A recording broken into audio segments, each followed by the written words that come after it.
वो भी क्या दिन थे। देश में पहली बार प्रधानमंत्री एचडी देवगौड़ा पिछड़े समाज के, देश के रक्षा मंत्री मुलायम सिंह पिछड़े समाज के, देश के रेल मंत्री और लोकसभा में सदन के नेता रामविलास पासवान दलित समाज के, सत्तारूढ़ जनता दल के राष्ट्रीय अध्यक्ष लालू प्रसाद और कार्यकारी राष्ट्रीय अध्यक्ष शरद यादव पिछड़े समाज के, लोकसभा के स्पीकर पीए संगमा आदिवासी समाज के, एचडी देवगौड़ा जिन्हें बहुत कमज़ोर व कैबिनेट मीटिंग में सो जाने वाले प्रधानमंत्री के रूप में मीडिया के एक बड़े सेक्शन द्वारा दिखाया गया।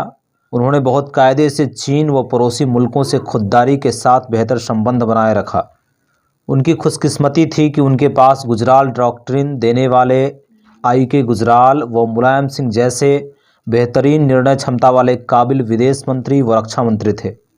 गुजराल ने वीपी सिंह के कार्यकाल में भी भारत की विदेश नीति को डांवाडोल होने नहीं दिया था। देवगौड़ा जी के नेतृत्व वाली उस सरकार में पर्यटन मंत्री, नागरिक उड्डयन मंत्री एवं सूचना व प्रसारण मंत्री सीएम इब्राहिम अकलियत समाज के, वन एवं पर्यावरण मंत्री सैफुद्दीन सोज अकलियत समाज के, संचार मंत्री बेनी प्रसाद वर्मा पिछड़े समाज के, इस्पात मंत्री वीरेंद्र प्रसाद वैश्य पिछड़े समाज के, वाणिज्य मंत्री एवं खाद्य उपभोक्ता व सार्वजनिक वितरण प्रणाली मंत्री देवेंद्र प्रसाद यादव पिछड़े समाज के, वन व पर्यावरण एवं गैर पारंपरिक ऊर्जा संसाधन राज्य मंत्री स्वतंत्र प्रभार कैप्टन जय नारायण निषाद अति पिछड़े समाज के, कोयला राज्य मंत्री स्वतंत्र प्रभार कांति सिंह महिला पिछड़े समाज की, गृह राज्य मंत्री तस्लिमुद्दीन व मोहम्मद मकबूल डार अकलियत समाज के।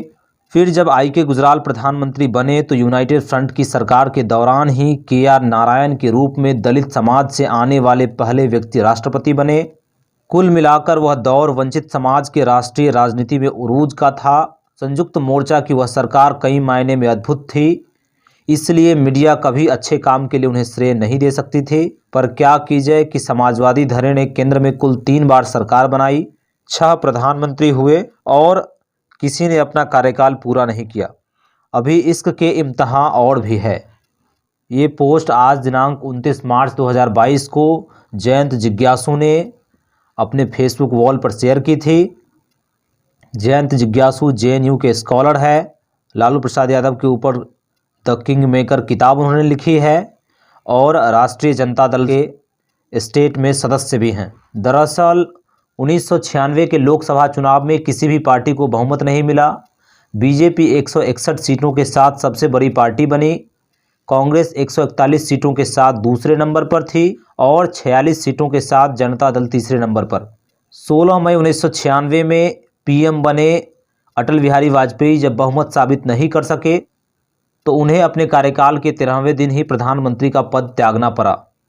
इसके बाद तीसरे नंबर की पार्टी और सिर्फ 46 सीटें होने के बावजूद जनता दल के एचडी देवगौड़ा प्रधानमंत्री बने, जो कि पिछड़े वर्ग से प्रधानमंत्री बनने वाले पहले व्यक्ति थे। एबीपी में छपे एक आर्टिकल में वरिष्ठ पत्रकार कुर्बान अली बताते हैं कि वाजपेयी की शपथ जबरदस्ती कराई गई थी। उनके पास ना पहले दिन बहुमत था ना आखिरी दिन।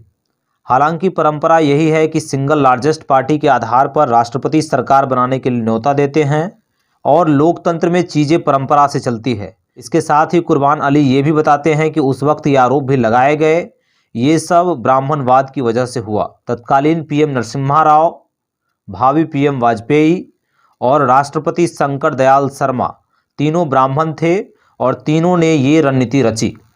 वाजपेयी सरकार गिरने के बाद जनता दल, समाजवादी पार्टी और डीएमके जैसे करीब 13 पार्टियों के गठबंधन यूनाइटेड फ्रंट ने कांग्रेस के समर्थन से सरकार बनाई और इस प्रकार 1 जून 1996 को भारत के 11वें प्रधानमंत्री के रूप में एचडी देवेगौड़ा ने शपथ ली। वो इस पद पर 21 अप्रैल 1997 तक रहे। उस वक्त वे कर्नाटक के मुख्यमंत्री थे। 11 दिसंबर 1994 को ही वे कर्नाटक के 14वें मुख्यमंत्री चुने गए थे। हालांकि उस वक्त देवगौड़ा पीएम पद की रेस में नहीं थे, कई अन्य नामों पर चर्चा हो रही थी।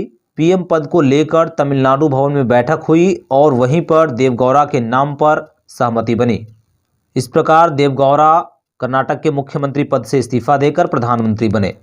उनके प्रधानमंत्री बनने के करीब 11 महीने बाद कांग्रेस ने अपना समर्थन वापस ले लिया और उन्हें इस्तीफा देना पड़ा। कारण था कि देवगौड़ा सरकार कांग्रेस के मनोनुकूल नहीं चल रहा था। देवगौड़ा को प्रधानमंत्री बनाने में जनता दल के तत्कालीन राष्ट्रीय अध्यक्ष लालू प्रसाद यादव की महत्वपूर्ण भूमिका मानी जाती है।